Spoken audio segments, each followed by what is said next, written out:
The religion Islam has many prayers. Prayer for the dead, Salat al-janaza, prayer for asking for rain to come, prayer during the month of Ramadan, such as Tarawih, Witr, Tasbih, Istikhara, etc., etc. The list just goes on and on. Did Allah ask us to do any of that? Let's start with the end, death. Death is where the living are at their most vulnerable. Death is when the living seek answers and respite for their departed loved ones. All cultures across our history, religions, faiths have customs, rituals and prayers for the dead. And we all have our own ways throughout human history where we go and celebrate the life and achievements of those who were dear and near to us. This is a human phenomenon. This is not something unique to us as Muslims. What is unique to us, though, as followers of a religion called Islam, is a specially organized, a specially sanctioned form of a prayer called Salat al-janaza. Is this ritual prayer from Allah? Is this what He asks of us Muslims to do when our loved ones pass away? Before I continue, this is an extremely emotive topic. This is something I did not want to talk about because, well, quite frankly, death is not something that anybody likes to talk about. I would like to offer some personal insight. My father passed away when I was overseas. I could not attend his funeral. I was short on money, and even if that was not a problem, because of the distance involved, there was no way for me to be there, to be home in time, to be part of his burial. I missed his ritual janaza prayers. Whilst they were burying my father, I was overseas, trying to keep up in a day and an era where we did not have WhatsApp, we did not have Skype, we could not FaceTime each other. I could not see what was happening back home. I still remember my flatmate at that time was a Shafi'i Imam. He suggested doing a Salat al-janaza, ghaibana form of it. And though not sanctioned by the Hanafi sect, which I used to be a part of, my flatmate offered that to me. And I took that offer up. I took him up on that offer. That was an act of kindness from him, one that helped me greatly in that terribly sad time. During that prayer, I asked Allah for forgiveness of my father's sins. I asked and I prayed that Allah grant mercy to his soul, that He enter him to the Jannah. I did what a loving son was meant to do for his father. The question, a thorny, gnarly one at that, did not and doesn't go away. Despite how good that salat made me feel, despite the closure it gave me, despite the peace and serenity it gave me, was that particular form sanctioned as deen by Allah subhanahu wa ta'ala, in whose name I was doing that? And there were other side questions as well that I did not try to think too much about. I was asking forgiveness from my father, but didn't Allah explicitly say that all selves, everybody has to answer for what they did when they were alive? That once a person passes on, no one else can help that person, including me, asking for forgiveness from Allah, as if Allah needed a reminder, as if I could somehow cajole Allah into forgiving my father when He wasn't going to do that before. I'm laying this framework before I continue, so that you know that I realize this is not an easy topic to talk about. There are a lot of emotions involved here. But when we talk about the Quran, when we talk about Allah's deen, when we talk about what it means to be a Muslim, to learn all of that, we must first unlearn. We must unburden the baggage that we're carrying, no matter how painful or hard the process might be. Let's start today's video. Proposition number 1. Islam has no ritual prayer for the dead. Let's look at the Quran, and that is all that we have been doing throughout this series. By the way, if you didn't know that already, you're on the 11th video of this series. They say that chapter 9, and this ayah in particular, here we have got evidence that there is a Salah al-janaza, a prayer for the dead. And by looking at this, we can infer that we are also meant to do that particular prayer. Is that what that ayah says? I don't think so. I don't think so by looking at the context of the ayat and this ayah in particular as well. As we have been doing over the past few videos, I have got all of the ayat before this particular ayah and one more after this, so we've got the whole context. So we can see what it is that's being talked about in this whole section. I'll start with the English gist of the ayats before in the context. Number 80. Allah will not connect with these people, no guidance for the fasiqeen. 81. There are those who do not wish to struggle with their resources and selves and feel happy over their choice. 82. Their temporary gain isn't better than long-term loss. 83. Some of these might ask for permission, but declare to them that they have made their bed to lie in. 84. This is the ayah from which it's said that we find and we can derive a Salatul Janaza, along with all the other finery and rites that again this ayah does not even hint at. Ayah goes something like this. وَلَا تُصَلِّ عَلَىٰ أَحَدٍ مِّنْهُمْ مَاتَ أَبَدًا وَلَا تَقُمْ عَلَىٰ قَبْرِهِ إِنَّهُمْ كَفَرُوا بِاللَّهِ وَرَسُولِهِ وَمَاتُوا وَهُمْ فَاسِقُونَ. And do not engage in actions, activities that promote, show integration, mutual support for any of these who matter, passed away. The very surface level meaning, participation of their burial rites, mourning for them, whitewashing their crimes, etc. And do not form a foundation over his qabr, his resting place, final destination, grave, his leftover, his final mark on the world. Surely they willfully rejected Allah and His Rasul and passed away as fasiqun. Continuing on, 85. Don't let yourself be swayed by what they have collected or have around them. وَلَا تُصَلِّ عَلَىٰ أَحَدٍ مِّنْهُمْ. Do not engage ever in actions, activities that promote what they used to do. It's not talking about a prayer that we are holding in the honor of those terrible people that the ayat before have been talking about. وَلَا تَقُمْ عَلَىٰ قَبْرِهِ. Do not form a foundation over his qabr. Whatever they did, whatever they came up with, whatever was the sum total of their achievements, do not stand over it. Do not make that as your foundation. Make your distance from that known, manifest, displayed. There's no ritual prayer. There's no ritual prayer to be found here. None that I could see.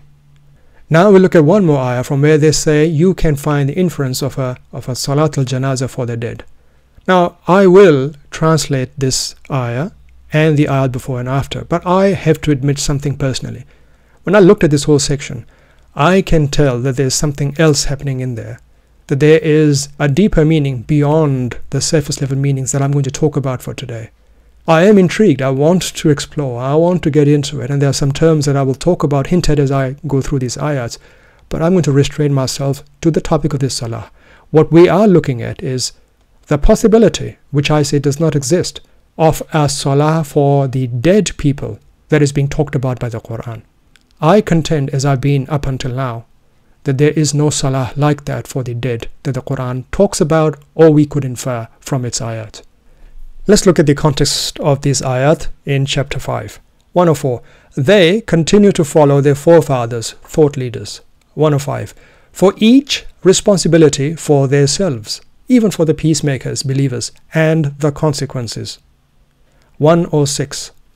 يا أيها الذين آمنوا شهادة بينكم إذا حضر أحدكم الموت حين الوصية اثنان ذوى عدل منكم أو آخران من غيركم إن أنتم ضربتم في الأرض فأصابتكم مصيبة الموت تحبسونهما من بعد الصلاة فيقسمان بالله إن ارتبتم لا نشتري به ثمنا ولو كان ذا قربى ولا نكتم شهادة الله إنا إذن لمن الآثمين.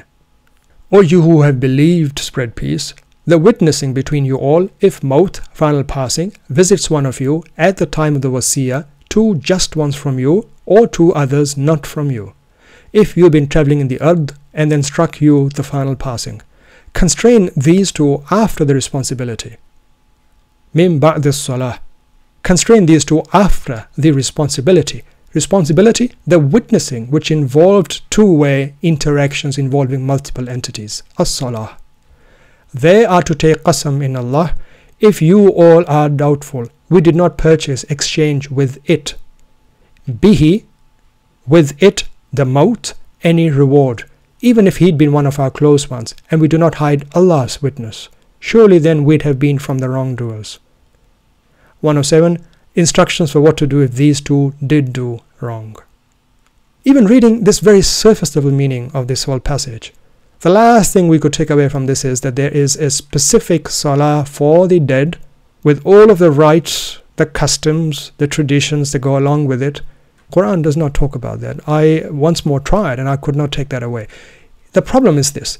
If you start with the preconception that there is a Salat al-Janaza, or Salat al-Janaza as some say, in the Quran, then you will find it.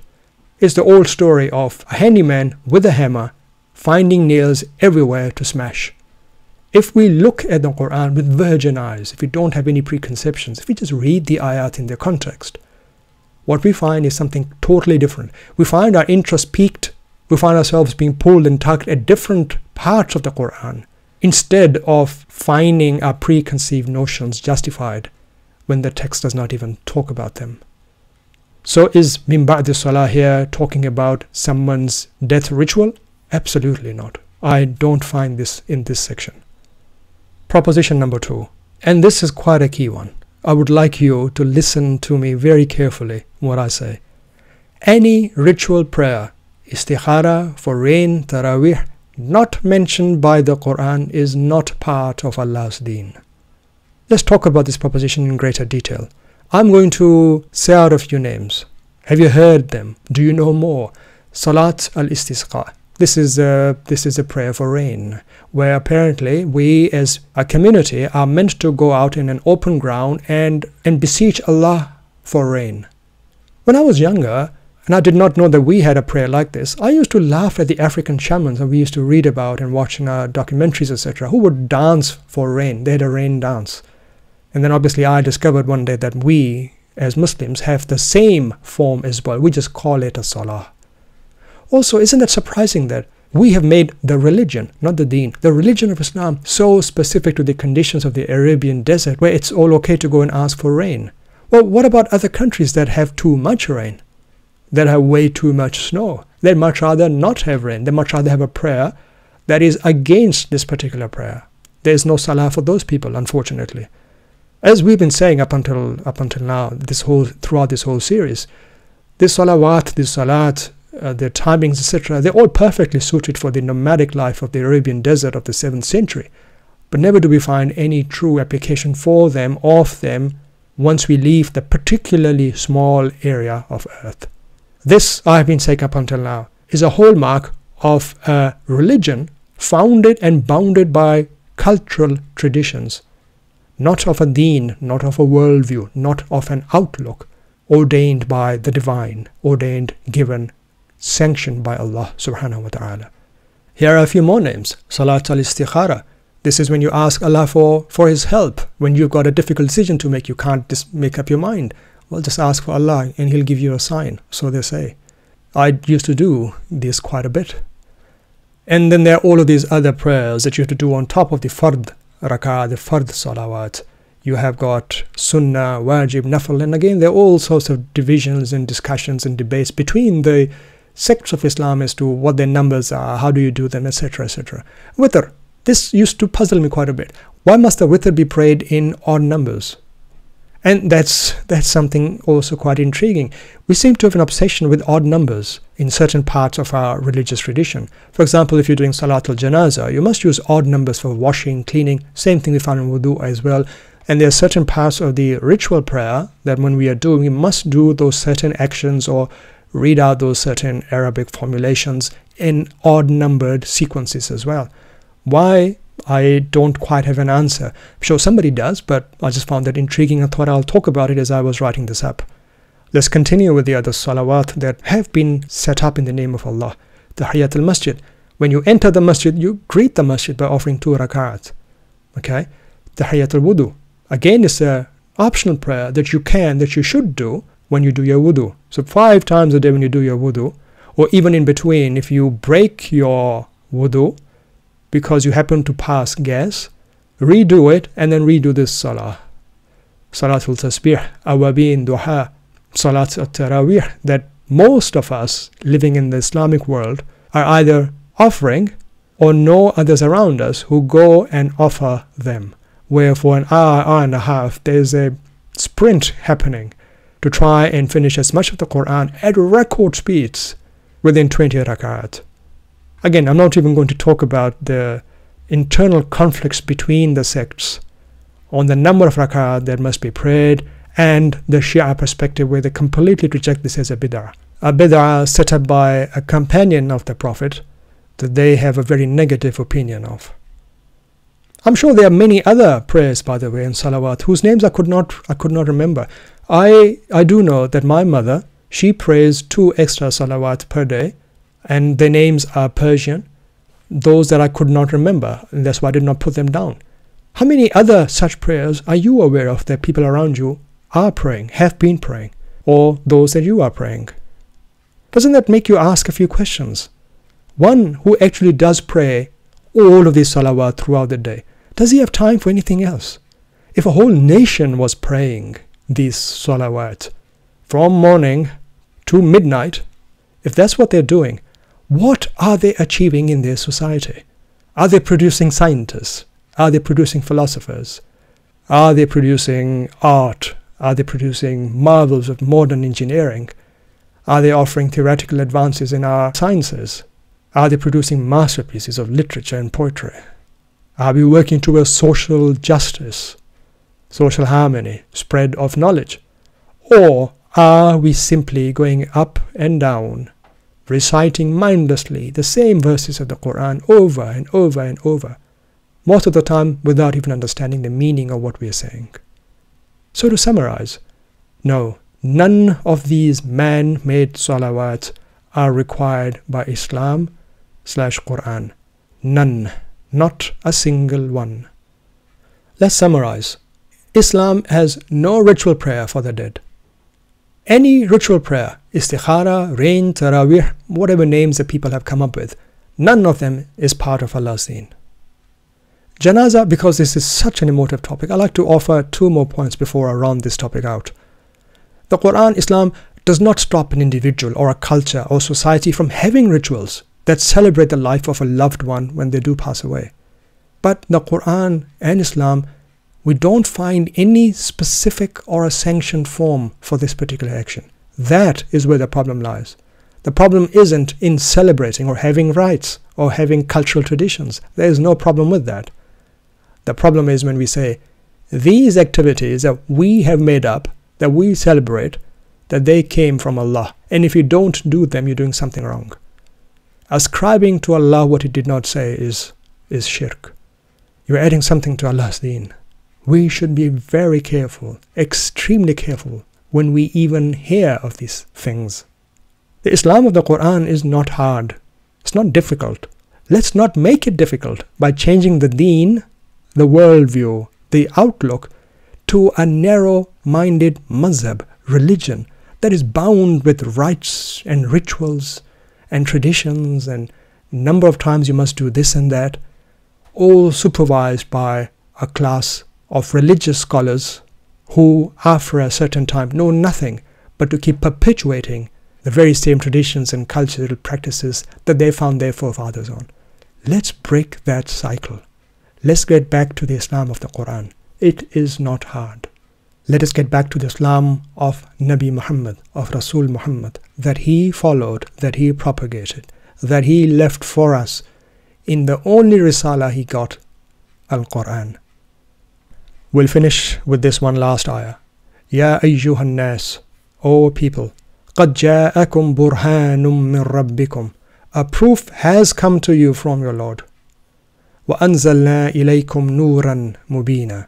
And we send down to you a clear light. I'll see you in the last video of this series soon. Until then, Assalamu alaikum.